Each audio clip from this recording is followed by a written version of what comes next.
President Trump was right. The majority of the national press is the enemy of we the people. We'll present more evidence that proves that in tonight's preamble.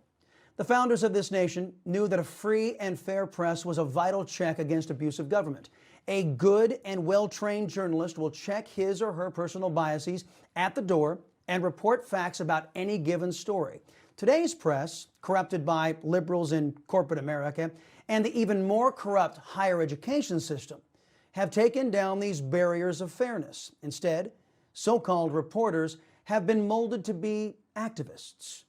They abuse the public trust to create what they are told is a better world by denigrating conservatives and Republicans and in turn promoting socialist Democrats and their often manufactured issues. For conservatives, many stories are created or artificially cast in the worst light possible. For socialist Democrats, negative stories are glossed over or ignored altogether. Now, we've seen evidence of this on TV screens for years. Every day, most media organizations have editorial meetings. We have one daily on the Salcedo show. This is a meeting that charts the course for the day's news coverage. Allegedly, for the last couple of months, a real journalist, James O'Keefe, from Project Veritas, has been listening in on CNN's daily editorial meetings run by Jeff Zucker, a well-known liberal extremist. For years, Zucker has used the so-called news divisions at MSNBS and CNN to advance his own destructive politics. Today, Mr. O'Keefe let CNN know that Project Veritas investigated them, the very kind of investigation CNN refuses to do on socialist Democrats. This is James O'Keefe. We've been listening to your CNN calls for basically 2 months, recording everything. Just wanted to ask you some questions if you have a minute. Do you still feel you're the most trusted name in news? Because I have to say, from what I've been hearing on these phone calls, I don't know about that. I mean, we got a lot of recordings that indicate you're not really that independent of a journalist. Okay. Thank you for your comments. So everybody, in light of that, I think what we'll do is we'll set up a new system and we'll be back with you. We'll do the rest of the call a little bit later. We're going to release those recordings today at 7 o'clock, so stay tuned. It's going to be fun. Thanks, everybody. Have a good day. Yeah, you too. Yeah, having a good day, yeah. We will, of course, bring you the lowlights from CNN's election editorial meetings tomorrow. I suspect that we will have it confirmed that CNN is a liberal opinion channel, tailoring their coverage to protect the malfeasance perpetrated by socialist Democrats while they simultaneously invent controversy for the GOP.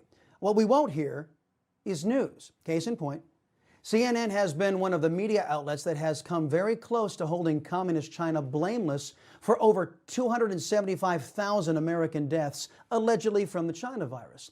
Even in the face of their fellow countrymen dying, the liberal opinion network of CNN, just like the Socialist Democrat Party writ large, protected China and their lies in an effort to lash out at an American president they hate. Until yesterday.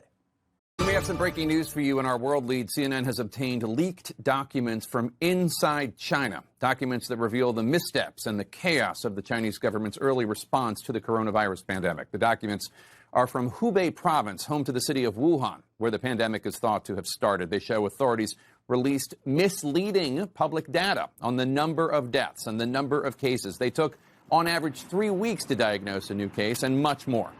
We've known and reported that China lied months ago. Now, I'm a big fan of waiting for all the information before going to air with a big story, but one of two things happened with CNN's China virus coverage, which they actually started covering yesterday. CNN is either staffed with some of the worst reporters in American history, or they were instructed to ignore the story until after the election. Don Jr. thinks the reason for the 10-month lag time in reporting was because CNN really sucks at their job. He tweeted, quote, CNN finally realizes China lied 10 months later.